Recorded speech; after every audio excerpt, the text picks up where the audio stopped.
그 다음에 3일도 가능하고 이틀도 가능하긴 한데 이 횟수 자체가 줄어들수록 그냥 코치 역량과 상관없이 그냥 목표치가 높다 혹은 어떤 예를 들어 그래플링 종목들 유도, 레슬링, 주짓수 뭐 이런 쪽의 종목들은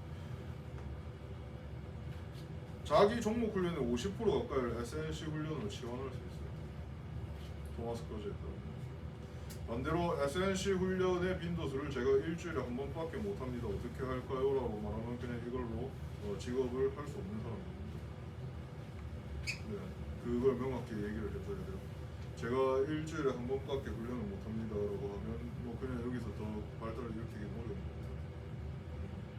저 같은 경우는 숙제를 내주는 편이에요. 그래서 만일 경참여가 안 되거든요. 팀 훈련할 때 따로 빠져서 이거 하고 집에 가고. 그런데 그렇게 하려면 어느 정도 통계치를 더 외우고 있어야 돼요.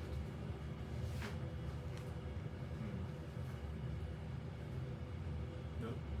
자, 그럼 SNC란 무엇이죠? SNC가 뭡니까?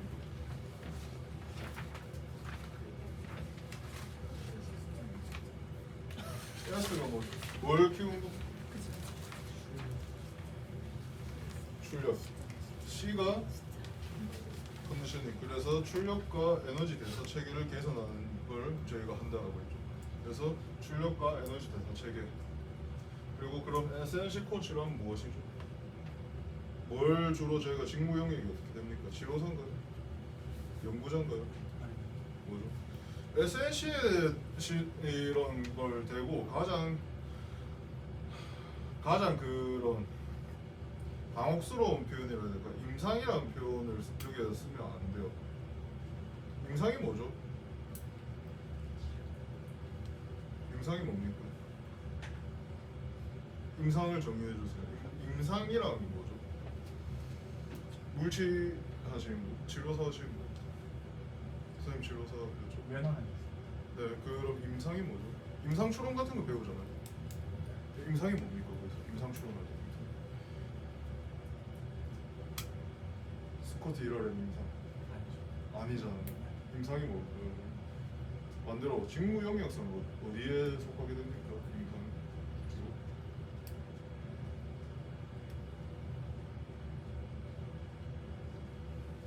현장은 아니고 현장이랑 정확히는 웨이트룸 현장과는 좀 거리가 먼 단어죠. 그래서 웨이트룸 들어가서 임상 같은 표현을 쓰는 것은 상당히 위험해져요. 그거 저희 명확히 합시다.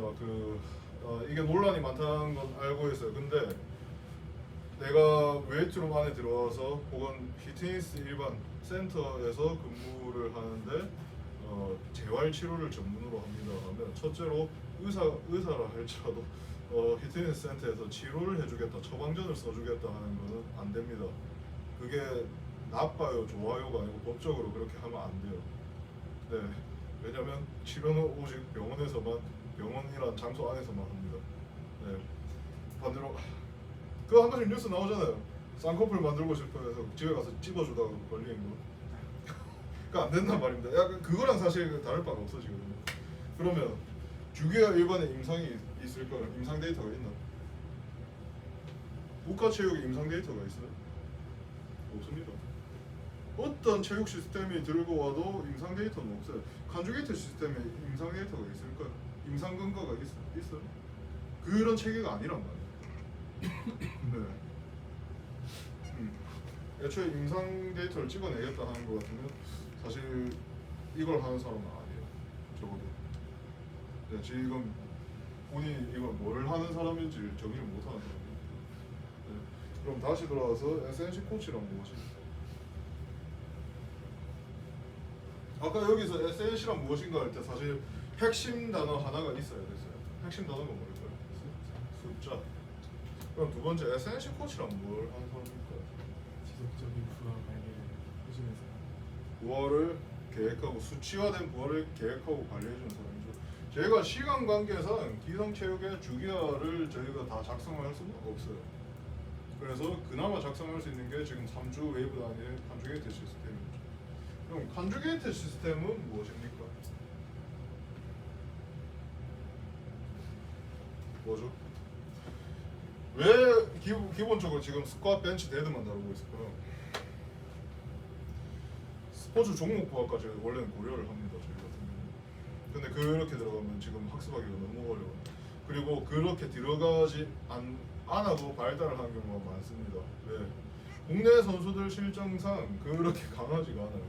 그래서 시스템화를 이루기도 전에 그냥 와서 훈련을 하고 있으니까 강해지는 케이스가 절대 다수입니다.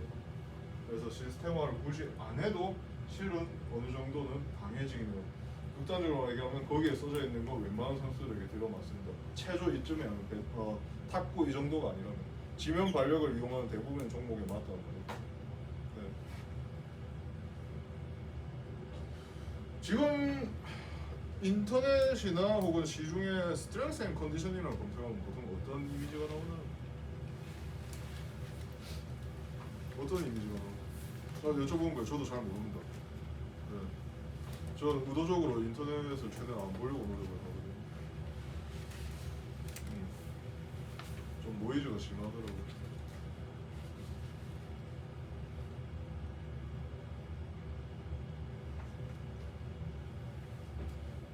뭐가 나오죠? 웹사이트 바벨 로고가 나와요. 아, 다행입니다. 저희가 조금씩 알려드리고 있습니다. 대표적인 이미지가 뭐죠? 펑셔널 트레이닝 관련해서 얘기가 많다라고 했잖아요. 그럼 기능이란 뭡니까? 펑션이 뭐죠? 정의를 해보세요. 경기 실적 나오면 기능 아닙니까? 적어도 스포츠에서 기능이죠. 그러면 백스쿼드에서 경기 실적 오르는 것 같으면 백스쿼드 비기능적인 거 기능이죠. 다르단 말입니다. 그래서 자 다시 컨주게이트 시스템이란 뭐죠? 저희는 기성체육의 대안체계로 나온 겁니다. 뭐 대안체계로 나왔다라고 하기에도 이미 수십 년이 흘렀지만 주기화 스포츠 시스템으로의 주기화라는 책이 발간되고 애초에 그 개념 자체는 원래 끝까지 내려가면 1800년대까지 내려가는데 주기화 시스템, 주기화라는 개념 자체가 세간에 알려진 건 1920, 30년대부터고요. 그게 출판이 된 건 50년대입니다. 그리고 컨주게이트 시스템이 발족되면서 나온 것이 한 80년대쯤 돼요. 네. 그 뒤로는 어떤 시스템이 있을까요? 없습니다. 왜? 순차형 다음에 동시형이 나왔기 때문에 그 뒤에는 뭐가 새로울 게 없단 말이에요. 그 밖에서 연구자들이 새로운 이름을 계속 갖다 붙이긴 하지만 새로운 게 없단 말이에요. 네, 그럼 다시 들어와서 컨주게이트 시스템이란 무엇이죠? 정의합니다. 저희 회사 홈페이지를 들어가 보실까요? 컨주게이트 코리아를 검색해 주세요. 혹은 웹사이트 가면 거기에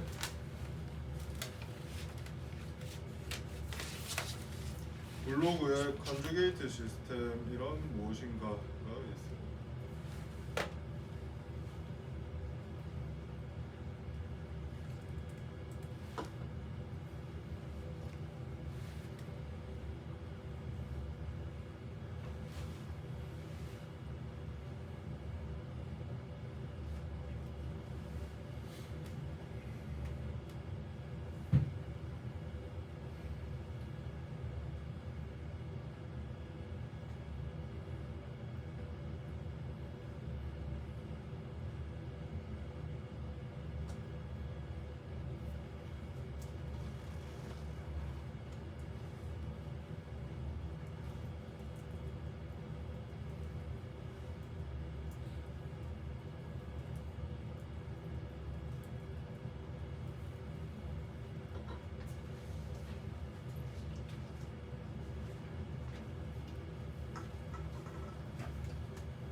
거기 뭐라 나와 있나요? 뭐라 나와 있어요? 여러 신체 능력을 동시에 발달시키는 네, 그렇게 나와 있죠. 그럼 맥스 에포트를 매주 같은 걸 할 수는 없으니까 다른 훈련으로 교체하면서 운동을 교체하면서 디로딩 기간을 따로 가지지 않고 교체해 주는 겁니다. 네. 훈련에 적응하면 더 이상 훈련이 아니게 되잖아요. 훈련 부하를 넣어준 건데 부하에 적용해버리면 부하로서 기능을 못하겠죠. 그래서 훈련을 바꿔주는 편이에요. 원래 보통 뭘 합니까? 기성주의가 디로딩을 많이 하죠. 네. 근데 저희는 훈련을 교체해요. 왜? 디로딩을 하고 있으면 다시 내려간다 했잖아요. 네.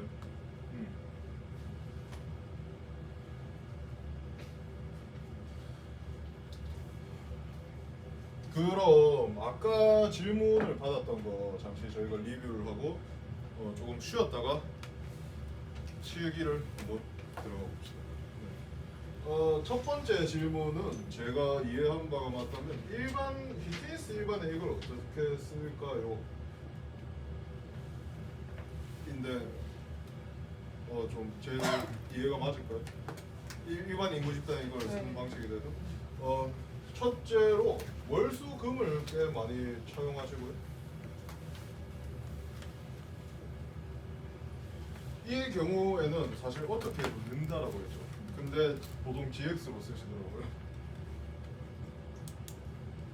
네, 훈련 크루를 결성해서 GX로 혹은 PT 이후의 고객들을 묶어서 그냥 GX로 활용하는 경우를 꽤 자주 봤었어요. 제가 이게 맞다거나 틀리다거나 하는 얘기는 아닙니다. 그냥 그렇게 쓰시더라 라는 겁니다. 그래서 월요일에 하체 맥스 에포트, 수요일에 상체 맥스 에포트, 금요일에 복합 다이나믹이라 해서 상하체 다이나믹을 동시에 합니다. 그리고 위크 1, 위크 2, 위크 3에서 여기서 스쿼트 패턴 맥스 에포트를 하고 나서 여기서 벤치 패턴 맥스 에포트를 하고 금요일에 벤치 스쿼트 데드 스피드 훈련을 아까 본 대로 합니다. 근데 여기서 스피드가 안 나와요 보통. 그럼 어떻게 하냐면 65에서 75%로 3개에서 자 이거 외웁시다. 벤치는 16개에서 30개, 스쿼트는 12개에서 24개, 데드도 최소 6개에서 24개까지로 좀 공부합니다. 그리고 60에서 85%라고 광고가 이거 외워야 돼요. 통계입니다 그냥. 네, 이 안에서 선택을 하시는 편이에요. 예를 들어 3 곱하기 8이면 24개죠. 이런 스캠을 쓰시면 되죠. 네.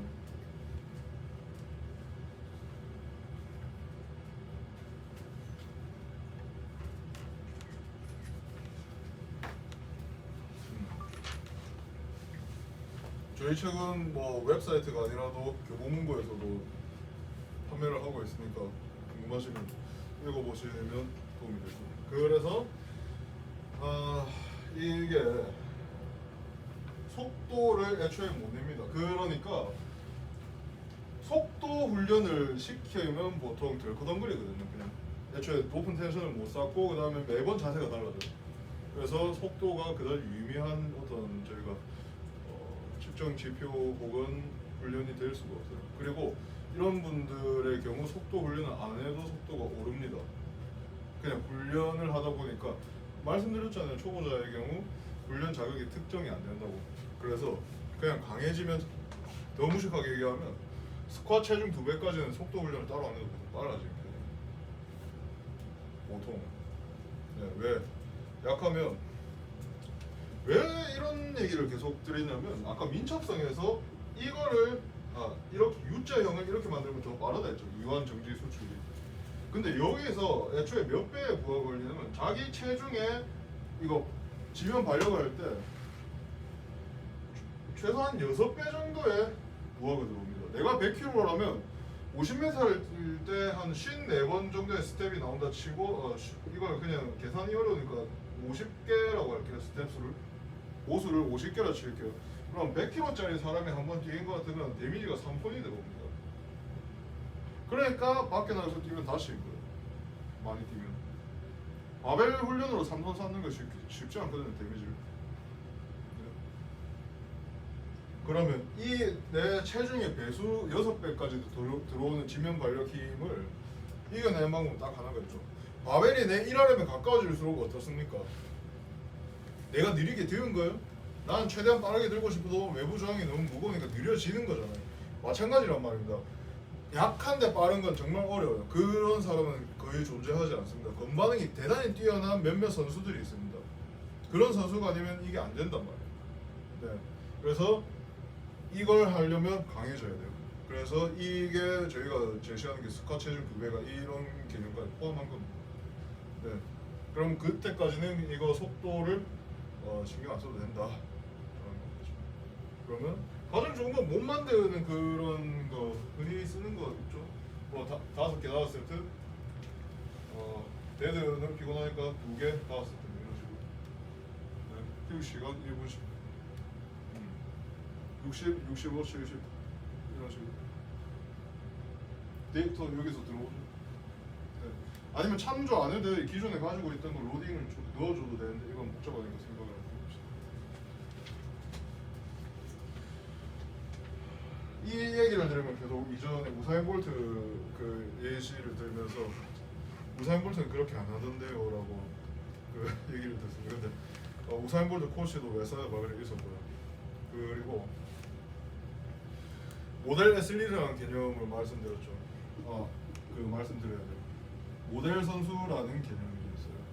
아까 일반 인구 집단 전체에서 특정 종목에서 경쟁을 해볼 만한 사람이 몇 명 정도 나오지 않습니까? 1000명 중에 한 6명 정도가 나오거든요. 그 안에서 마라톤, 스프린트, 뭐 역도, 리프팅 다 이제 나오는 거죠. 그래서 선수를 찾는 게 상당히 어려워요.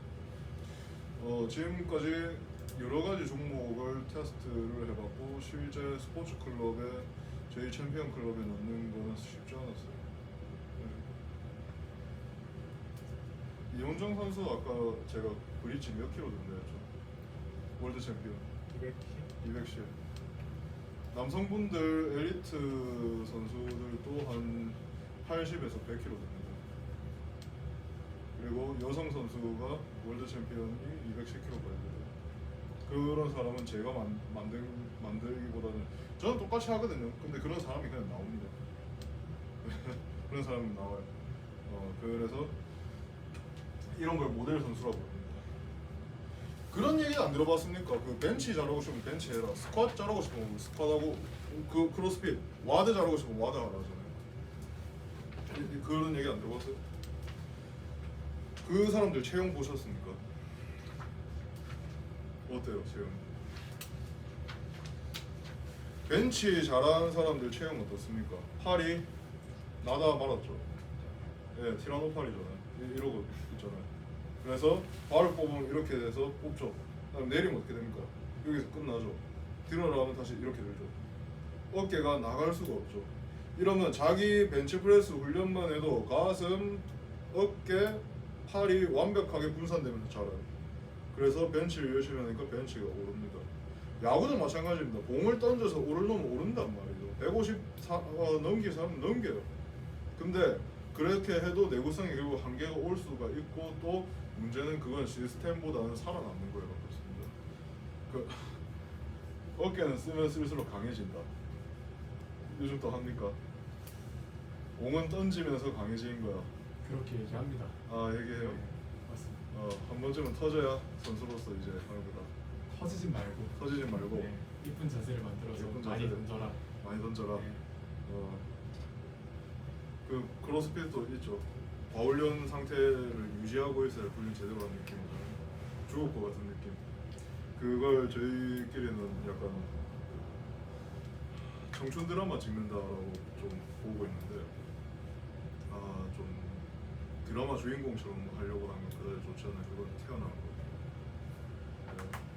그래서 이걸 아니라고 하면 혹은 모델 선수로 태어났다 할지라도 훈련 경험이 반복되다 보면 예를 들어 발목이 나가는 일도 있고 어깨가 나가는 일도 있을 수 있어요. 그럼 그렇게 태어났다 할지라도 더 이상 모델 선수가 아니게 돼요. 그걸 채워 넣어줘야 된단 말입니다. 이게 뭐죠? 약점이에요. 그래서 아까 박스 스쿼트 했을 때 어떻게 했나요? 허리가 약하다라는 게 판별이 됐으면 허리를 채워 넣는단 말입니다. 사슬은 오직 약한 사슬에서만 터져요. 이 사슬이 한 번에 터지는 게 아니란 말입니다. 가루가 되는 게 아니에요. 모든 것은 약점만큼만 강합니다. 그래서 이 약점을 반드시 채워 넣어줘야 돼요. 그러면 초보자의 약점은 뭘까요? 첫 번째, 기본적인 훈련 자세를 잡을 수가 없어요. 그 다음 두 번째, 자세와 좀 구별이 안 되긴 하는데 그냥 약해요. 그래서 자세 연습이 안 될 겁니다. 왜? 약해서. 그러면 어디까지를 타협해야 되냐면 여기서는 안 다칠 자세 정도는 훈련을 계속 밀고 가야 돼요. 좋은 자세 혹은 어떤 모델적인 자세라는 거는 그 모델들이 가지고 있는 힘이나 스피드, 건강성 같은 걸 가지고 있어야 그 자세를 만들 수 있습니다. 그게 아니라면 예를 들어 제스쿼트 자세와 경량급 남성 리프팅 선수의 자세는 다를 수밖에 없어요. 어떨까요? 기술적인 복잡성이 훨씬 높아집니다. 저는 스쿼트를 간단하게 하는 방법은 뭘까요? 스쿼트 중량을 늘리고 싶으신 분 계실까요? 혹시? 일단 예시를 들어드릴게요. 선생님, 스쿼트 얼마 칩니까? 200, 200. 키가 어떻게 되죠? 75, 몸무게가 어떻게 되죠? 88kg. 88. 78에 88kg면 어때요? 많이 체중이 낮다 그죠? 그래서 120kg까지 증량을 하셔야 돼요. 제 놀린 거 아닙니다. 그래서 스쿼트를 제대로 하려면 토로소 자체가 지금 달라야 돼요, 빵이. 그러면 내려갔을 때 앞에 배가 나오면 어떻게 됩니까? 탄수화물 열심히 먹어서 배가 나와서 하단에서 앞으로 구부려지지가 않아요. 왜? 배가 막혀 있어요. 그러면 더 이상 허리 스트렝스고 뭐건 간에 그냥 상체가 서버려요. 네, 아무리 무거워도 안 찍어 내려가죠. 왜? 구조적으로 다리뼈 그러면 뱃살이 다리뼈를 뚫고 가야 되는데 그게 안 되잖아요. 그래서 배가 막아줍니다. 앞으로 쏠리는 거. 그 와드 바벨 와드 잘하는 사람들 토로서 보면 딱 그 느낌이 있을 거예요. 짱짱하게 그냥 받고 계속 이 눈만으로 가고 있잖아요. 그거는 자기가 훈련으로 만들었다 생각하는데 그렇지 않아요. 그냥 태어나는 거. 그러면 다시 그러면 120kg까지 몸을 만들어야 돼요. 네. 그래서 웨사이드 바벨에 처음 들어오면 그런 경우는 1년에 10kg씩 증량을 합니다. 훈련 전에 저희가 오전에 아침 식사를 루이와 함께 꼭 먹으면서 그 선수들의 밥값을 루이가 다 냅니다. 연에 엄청나게 쏟아붓죠. 점심에 이제 아웃백 스테이크를 시켜 먹는다. 그럼 앞에 한 5개 정도 먹어줘요. 웨사이드답다. 듣는 게도 근성 있네. 웨사이드는 바다를 치지 않아요. 대신에 훈련 중에 웃거나 떠들고 있으면 이제 턱이 돌아가요. 다시 돌아와서 좋은 자세를 가지고 그 다음에 약점을 극복하려면 일단 선생님께서 몸무게를 만들어야 돼요. 근육이 되었건 지방이 되었건 증량을 하셔야 돼요. 적어도 178cm인 것 같으면 한 120kg 정도 맞춰줘야 돼요. 그렇게 해야 스쿼트 자세를 만들 수 있어요. 그 전까지는 선생님께서 가진 자세는 그냥 과정일 뿐이에요. 네, 완벽한 자세는 그래서 안 나옵니다. 그럼 네 하고 나면 이때부터가 시작인 거죠. 아니 리프팅을 할 거라면. 네. 또 선생님 스쿼트 어느 정도 되죠? 130. 130. 더 늘리고 싶은 생각이 있나요? 네. 근데 또 크로스핏이다, 그죠? 이런 경우에는 좀 많이 복잡해집니다. 그래서 단순히 선생님을 120kg로 찌워봅시다라고 얘기하는 거는 제가 어떻게 종목 세계성을 무시한 처사가 되기 때문에 불가능하지만 만약 리프팅 성적을 내고 싶다 하면 몸을 이제 올려야 돼요. 네. 그 안드로직? 제시카 안드로직 선수를 알아요? 아니 튜더 마그다를 아시는? 마그다 그 저희 웨사이드 바벨이 크로스핏 선수를 직접 선발하지는 않습니다. 보통 이제 좀 주력으로 하고 있는 게 올림픽이나 프로 종목을 주력으로 하고 있다 보니까 게임즈 종목을 잘 뽑지는 않아요.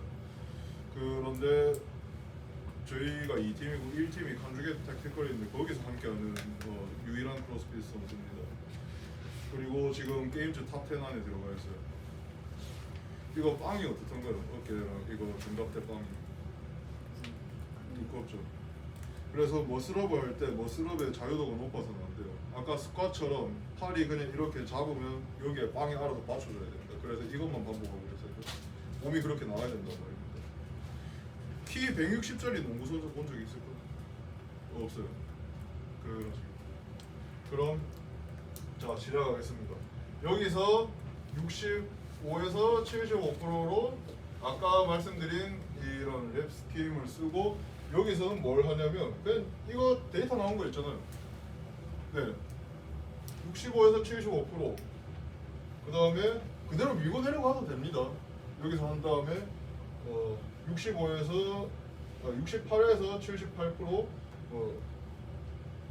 선형이죠 이러면. 2.5에서 5kg씩 늘려서도 돼요. 그럼 4주차는 어떻게 될까요? 없어요. 다시 위크 1으로 내려옵니다. 그러면 이때는 뭘 잴까요? 스쿼트 다시 재는 것 같으면 터진다 했죠. 박스 스쿼트를 합시다. 박스 스쿼트 업투 맥스를 하면 내가 스쿼트 100kg 나오면 보통 박스 스쿼트 한 90kg 정도 나오거든요. 더 잘 들리면 지금 뭔가 이상한 걸 하고 있는 겁니다. 이건 기본적으로 정지 스쿼트예요. 그럼 반대로 역추산도 가능하다 그죠? 네. 그래서 박스 스쿼트에서 내가 95kg가 나왔다 하면 스쿼트 어느 정도 올랐겠구나가 보이잖아요. 그렇게 해서 밀고 가도 되고 아니면 측정 없이 그대로 밀고 가도 돼요. 네. 케이스에 따라 다릅니다. 쓰기. 네. 아니면 이거 이제 정상적인 맥스포트 체계로 들어가도 돼요. 이때 몸이 다 만들어졌다라는 거. 3주 동안 이제 자세가 잡혔다. 네. 얘 어떤 사례가 궁금하실 거예요? 두 번째 질문이 뭐였냐면 질문 뭐였죠? 그 크로스핏이었나요? 뭐였죠? 질문. 처음에 네. 상체 맥세포트 한 다음에 하체는 맥세포트가 맞았는데 상체는 다이나믹 포트가 제가 이해한 게 맞다면 오늘 드린 예시는 월화목금이잖아요.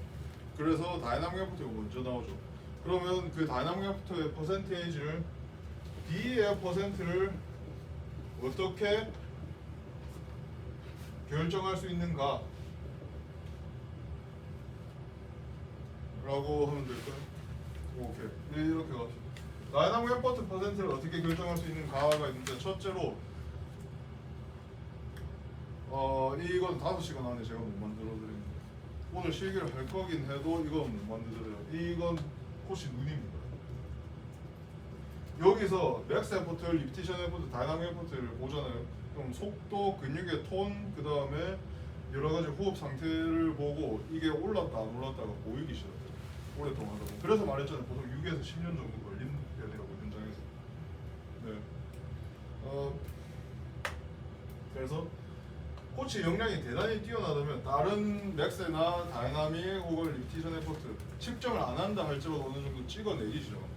역량이 굉장히 뛰어나다면. 그게 아니라면 이전에 했던 예를 들어 이전 웨이브에서의 맥스 에포트 값이 있을 거잖아요. 그걸 가져와도 상관없어요. 그래서 가볍다 싶으면 올려주는 겁니다. 왜? 애초에 60에서 85%잖아요. 이건 뭘까요?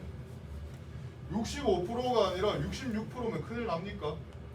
그런 게 아니란 말입니다. 기준이 뭡니까? 초당 하나가 유지되고 있으면 그냥 올려도 된단 말이에요. 네, 그런 식으로 수행을 할 수 있어요.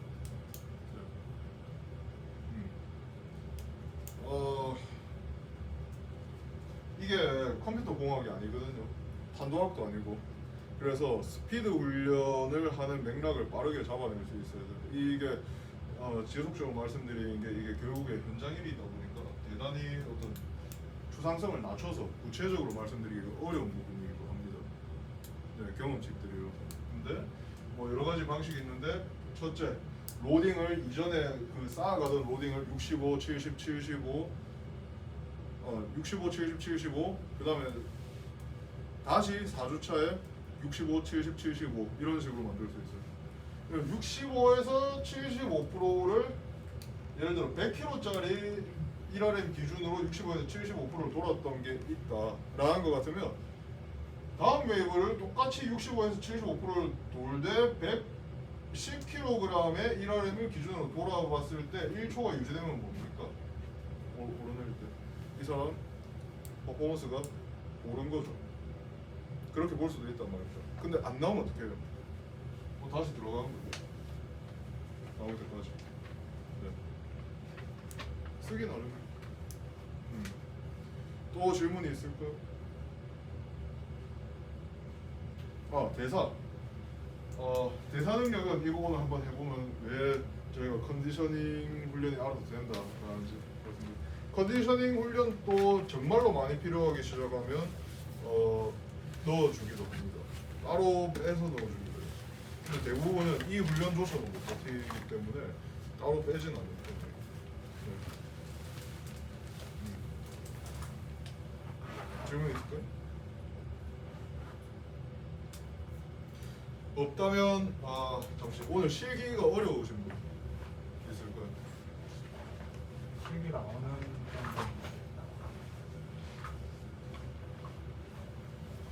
허리나 무릎 아프신 분 계실까요? 어깨 아프신 분? 허리가 조금 허리, 허리, 저 무릎, 무릎, 저도 무릎. 무릎. 잠시 허리, 무릎. 선생님들은 혹시 트레이닝복을 가져오셨나요? 운동복이요? 오케이.